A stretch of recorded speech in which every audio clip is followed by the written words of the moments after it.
Hello everyone, welcome back to my channel. So in this video we are going to learn about periodic and aperiodic signals. Aperiodic is also called non-periodic. Okay, so periodic and aperiodic signals. Right, if you are first time to my channel, please consider subscribing and encourage me to do more videos like this. So periodic signal, a signal is said to be periodic. A signal is said to be periodic. In the name only it specifies it is going to have a period and it repeats for every time period. For every certain time period. So a signal is said to be periodic if it repeats itself. If it repeats itself for every certain interval of time.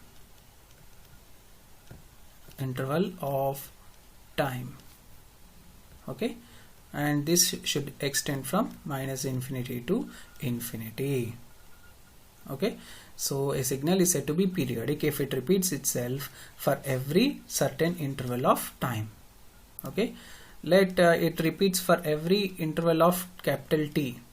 Okay, so if it a continuous time signal is any signal is there, okay, any continuous time signal is there and it repeats itself for a period of capital T, so the smallest value of T, the smallest value of T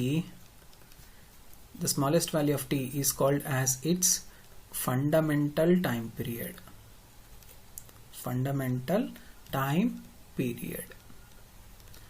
Okay, so if you take a sinusoidal signal, if you take any sinusoidal signal,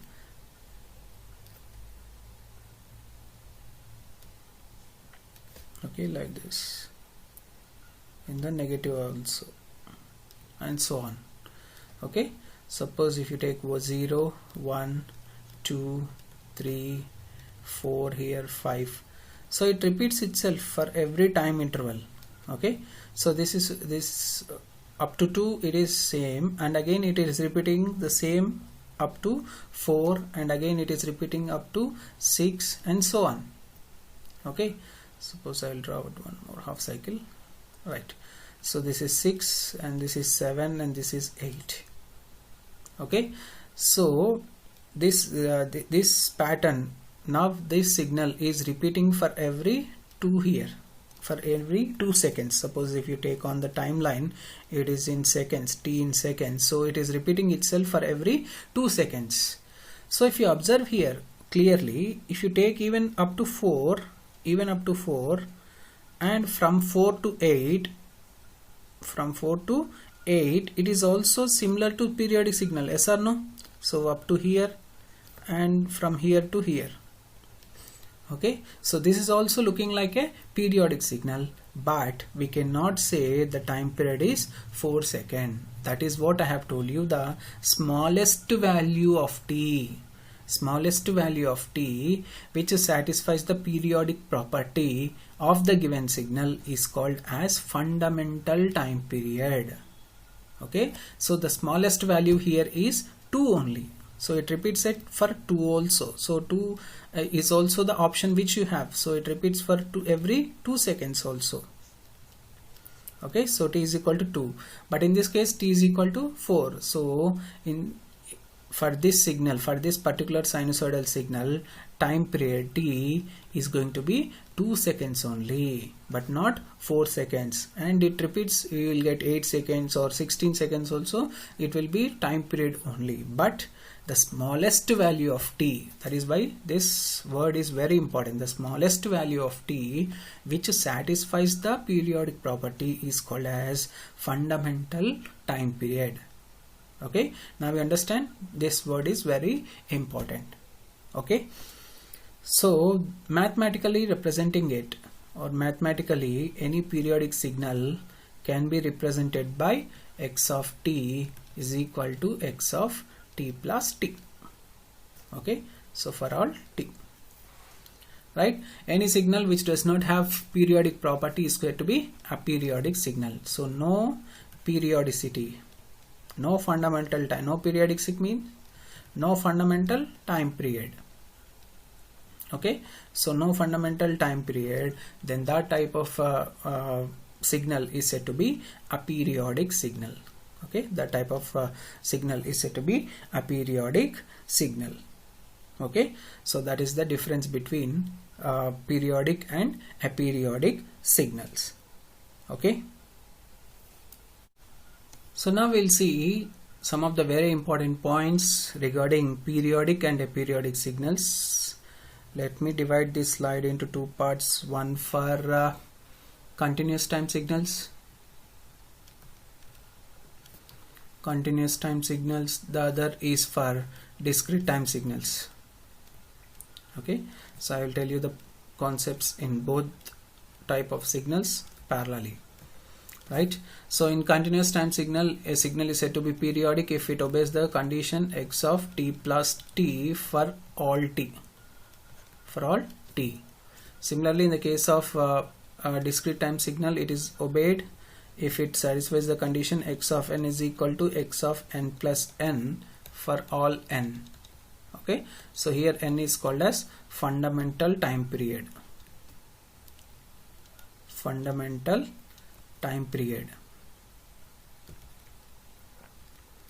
Okay, so here capital T is called as fundamental time period. Right? Next, second important point here is x of t is equal to, if you find the signals of this type, sine omega naught t, cos omega naught t, e power j omega naught t, so all these type of signals are periodic signals. All these types of signals are complex exponential signal, cosinusoidal signal and sinusoidal signal. So all these type of signals are periodic signals. Their period is given by 2 pi by omega naught. Okay, so this is the formula to find the fundamental time period. Okay, so the time period of the given signals is found by using this formula, which is given by 2 pi by omega naught. Okay, and third important point here is, if you are given with a signal x of t which is a combination of these signals, okay, x1 of t plus x2 of t plus x3 of t and so on, it may be any number of signals. Okay, so the total time period of this combined signal is obtained by finding the individual time periods first. So you have to find the time period of t, x1 of t, which is represented by t1, x2 of t is represented by t2, and x3 of 3 which is represented by 3 and so on. So if you have n number of signals, you have to find n time periods, and the total time period is given by LCM of t1, t2, t3 and so on. Okay, so this is the very important formula you have to remember. Right, so similarly in the case of discrete time signals also, x of n is equal to sine omega naught n, cos omega naught n and e power j omega naught n are periodic signals if they satisfy the condition. So n, capital N, is equal to 2 pi by omega naught into m. Okay, 2 pi by omega naught into m. Okay, so that is what the condition is. So where m is some number, m is any constant. Okay, so m is any constant. Here also, if x of n is given as x1 of n plus x2 of n plus x3 of n, okay, so the total time period is LCM of individual time periods, n1, n2, n3 and so on. Okay, if you have n, you can write n number of signals. If you have n number of time signals, you will have n number of time periods. Okay, so this is the difference between these numbers. Okay, so this is the difference, or this is how we can find the time period or fundamental time period if the signal is periodic. Okay, so if you are asked to find the time period of any given signal, first thing you have to do, the first step one is to find whether the given signal is periodic or not. Okay, so first of all, if you have to find whether the given signal is periodic or aperiodic. If it is periodic only, then we have to find the time period. Okay, for a periodic signal there is no fundamental time period. Okay, so t does not exist. Okay, so now we will see some of the examples of continuous time signals first. Okay, so find whether the given following signals are periodic or not, and they are given with you some of the signals. Okay, so we'll solve one by one. Okay, so I'm solving first solution. So x of t, this is of the form 2 sine cos. Okay, 2 sine cos form. So this can be written as 1 by 2 into 2 sine 2 pi t by 3 into cos 4 pi t by 3. Okay, so dividing and multiplying by 2. So this will be sine of a plus b minus sine of a minus b. So 1 by 2 into sine of a plus b. Sine of a plus b is 6 pi t by 3 minus sine of a minus b is sine 2 pi t by 3. Okay, this is a and this is b. I'm taking 2 cos a sine b form. Okay, so this is again the signal, so amplitude doesn't change. So this is one signal for which we have to find t1. This is another signal for which we have to find t2. So t1 is equal to 2 pi. So sine of omega naught t, the standard form is sine of omega naught t, and its time period is 2 pi by omega naught. This is the formula. So here omega naught value is 6 pi by 3. So that is why 2 pi by omega naught value is 6 pi by 3. So 6 pi divided by 6 pi, which is equal to 1. So this is the time period of the first signal, this signal. Okay, now finding the time period of second signal, t2 is equal to 2 pi by 2 pi by 3. So here in this case omega naught is equal to 2 pi by 3 sine of omega naught t. So 2 pi by 3, which is equal to 3. Okay, so I forgot to tell you one more important point. So note, if t1 by t2, if you are given with a signal like this and you are finding t1 and t2, if t1 by t2 is a rational number, if it is a rational number, then the signal is said to be periodic. If it is irrational number, then it is said to be non-periodic. Okay, so t1 by t2, what can we write? T1 by t2 is equal to 1 by 3. So 1 by 3 is a rational number. Okay, therefore how can we find the fundamental time period? T is equal to, so cross multiply this, t is equal to, so cross multiplying what you will get? 3t1, which is equal to t2. So 3t1 is 3 and t2 is also 3, so that will be the fundamental time period. Okay, so this is 3 seconds. Even if you find LCM method, which I have told you, t is equal to LCM of t1 comma t2. So LCM of 1 comma 3, we know that it is equal to 3. Okay, so like that also you'll get the same answer. Okay, so see the second question. X of t is sine 3t plus cos 8 pi t. So here t1 is equal to 2 pi by 3 because omega naught value is 3, and t2 is equal to 2 pi by 8 pi, which is equal to 1 by 4. So if you find t1 by t2 is 2 pi by 3 divided by 1 by 4. So 2 pi by 3 into 4, which is equal to 8 pi by 3. So it is an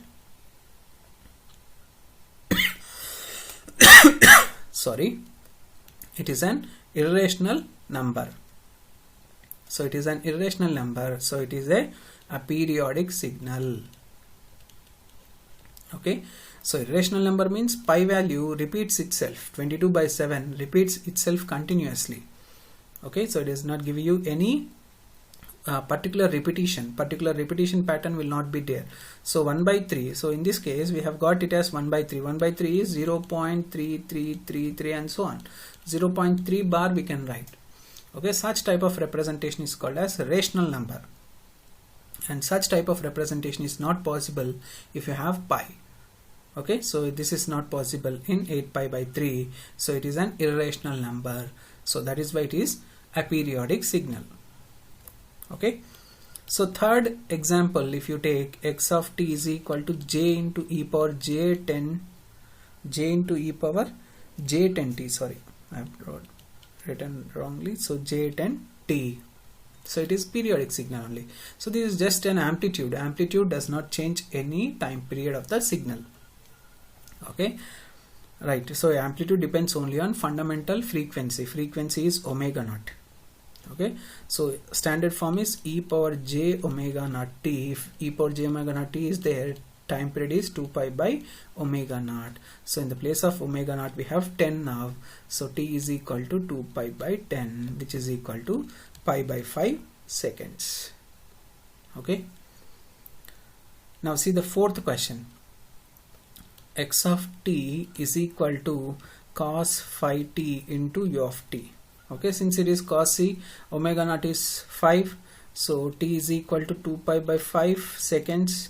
So this is wrong. Okay, why? Because periodic signals are everlasting signals. Periodic signals are everlasting signals. They must extend from -infinity to infinity. So in the definition also I have told you it should extend from -infinity to infinity. But when a signal, even though it is periodic, cos phi t, we know that it is periodic with period 2pi/5. Even though it is periodic, but since it is multiplied by u of t, it is now becoming a periodic signal. Okay, so now it is becoming a periodic signal, because periodic signals are everlasting signals, that is they must extend from -infinity to infinity. But since it is multiplied by of t, it is extending from 0 to infinity, but for only positive values of time. But for negative values of time it is not existing, because this becomes 0. 0 into cos phi t is also 0 for negative values. X of t is equal to 0. That is why it is a periodic signal. Okay, so this is the important point which you have to remember. Periodic signals are everlasting signals. They must extend from -infinity to infinity. Okay. So now we'll see some of the discrete time signals and whether they are periodic or not.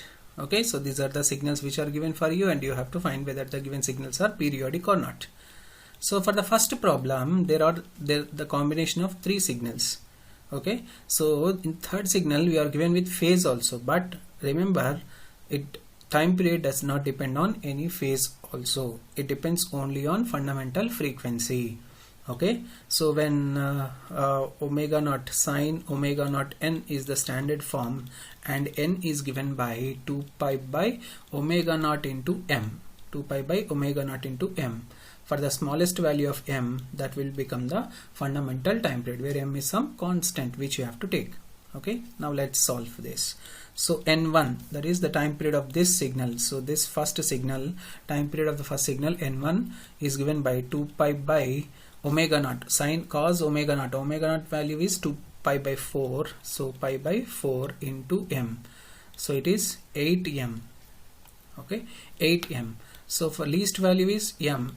So you have to choose the least value of m such that it becomes a integer value. Okay, so it should be avoided from fractions. So it should become a integer value, so that you have to choose the value of m. So for m is equal to 1, n1 is equal to 8. Similarly n2 is 2pi/8 pi by 8. So in the second case omega is pi by 8, so it becomes 16m. So for m is equal to 1, n2 is equal to 16. And for the third signal n3 is, so omega naught value here is pi by 2, so 2 pi by 2 into m, which is equal to 4m. So for m is equal to 1, n3 is equal to 4. Okay, so you can choose m is equal to 2 also. For m is equal to 2, n is equal to now 32. So least value of m you have to choose such that this becomes a real number. Okay, so the total time period is given by LCM of n1, n2, n3. Okay, so that is LCM of 8, 16 and 4. So you can find the LCM 8, 16 and 4. So 4, 2, 4, 4 4 is 16, 4 1 is and 2 1 and 2 2 is 4 and 1. So 2 2 is 4, 4 4 is 16. So LCM is 16. So fundamental time period is also 16. Okay, so this is how we can solve. Second question is direct question. So you have omega naught value is equal to 7 pi. E power j omega naught n is the standard form. So in the place of omega naught you have 7 pi. So its fundamental time period is given by 2 pi by 7 pi into m. So pi gets cancelled. It becomes 2m by 7. So what is the least value of m you have to choose so that this value becomes a real number. So m is equal to 7. So for m is equal to 7, n is equal to 2. So 2 into 7 by 7. So it's 7 gets cancelled. So n is equal to 2. So this is the fundamental time period. Okay, so got it? That is the only difference between the formula and the usage and the procedure to find the fundamental time period between continuous time signals and discrete time signals. So here you have to multiply it with m and you have to choose the smallest value of m such that n becomes a real number. Okay, now see the third one. X of n is j power n by 2. So j can be written as, how can we write j? E power j pi by 2. We can write it as e power j pi by 2. Yes or no? So what is e power j pi by 2? Cos pi by 2 plus j sin pi by 2. So cos pi by 2 is 0 plus j into sin pi by 2 is 1. So j will get. So j can be written as e power j pi by 2. Therefore x of n becomes e power j pi by 2 whole to the power of n by 2. So it be a power, it is of the form a power m whole power n. So a power mn e power j pi by 2 into n by 2.